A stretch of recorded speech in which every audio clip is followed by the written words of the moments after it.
ত্রিপুরার মুখ্যমন্ত্রী মানিক সাহাকে পাশে নিয়ে প্রায় 20,000 কর্মী সমর্থকদের মিছিল নিয়ে বেলুরঘাট লোকসভায় আসেন।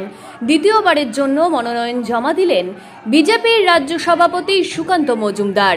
মঙ্গলে উষা বুধে পা, এই প্রবাদকে মাথায় রেখে আজ দুপুরে বালুরঘাট শহরের বিভিন্ন গুরুত্বপূর্ণ রাস্তায় মিছিল করে বালুরঘাট প্রশাসনিক ভবনে মনোনয়ন জমা দিতে আসেন রাজ্য বিজেপির সভাপতি সুকান্ত মজুমদার। তার সঙ্গে ছিলেন ত্রিপুরার মুখ্যমন্ত্রী সহ জেলার দলের 3 বিধায়ক সত্যেন রায়, বুধ রায়, টুডু ও বালুরঘাট বিধায়ক ডক্টর অশোক লাহিড়ী। জেলা নির্বাচনী আধিকারিকদের কাছে মনোনয়ন জমা দিয়ে বেরিয়ে রাজ্য বিজেপির সভাপতি তথা এই কেন্দ্রের বিজেপি দলের প্রার্থী সুকান্ত মজুমদার সংবাদ মাধ্যমের মুখোমুখিও হন। পাশাপাশি তার দাবি, মোদিজি এবার 400 পার করবে। তার এই কেন্দ্রের প্রতিদ্বন্দ্বী তৃণমূলের প্রার্থী বিপ্লব মিত্র তার মনোনয়নপত্র জমা দেওয়ার দিন তার জেতার ব্যাপারে বলেছিলেন তিনি 1 লক্ষ ভোটে সুকান্তকে হারিয়ে এই কেন্দ্র থেকে জয়লাভ করবেন।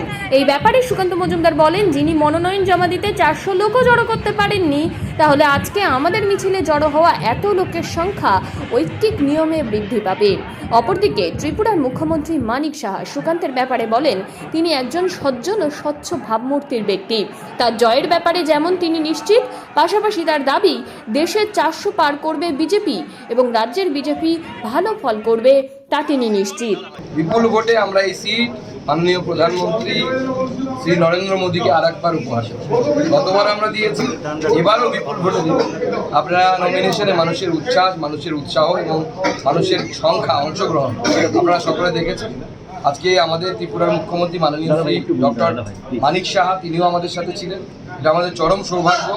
যেরকম বিজেপিতেই হয়তো হয় যে একদিনের নোটিশে একজন মুখ্যমন্ত্রী এত কষ্ট করে এত দূরে উড়ে আসতে পারে, এবং আজকে নমিনেশনে পুরোটাই উনি থাকলেন এবং পায়ে হাঁটলেন, এতটা পথ এই রোদের মধ্যে পায়ে হাঁটলেন, এটা বিজেপিতেই সম্ভব।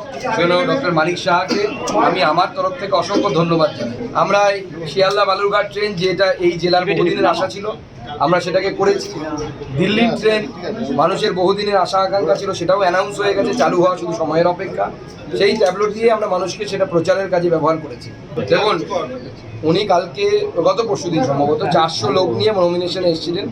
সংখ্যা কম হয়েছে বলে উনি হাঁটেননি মিছিলে। তো ওনার যদি ওই 400 লোকে যদি 1 লাখ মার্জিন হয়, তাহলে আমাদের আজকে লোক সংখ্যা ওনার কত গুণ ছিল আপনারা হিসেব করুন। তাহলে সেই অনুসারে ঐক্যিক নিয়মে মার্জিন হওয়া উচিত।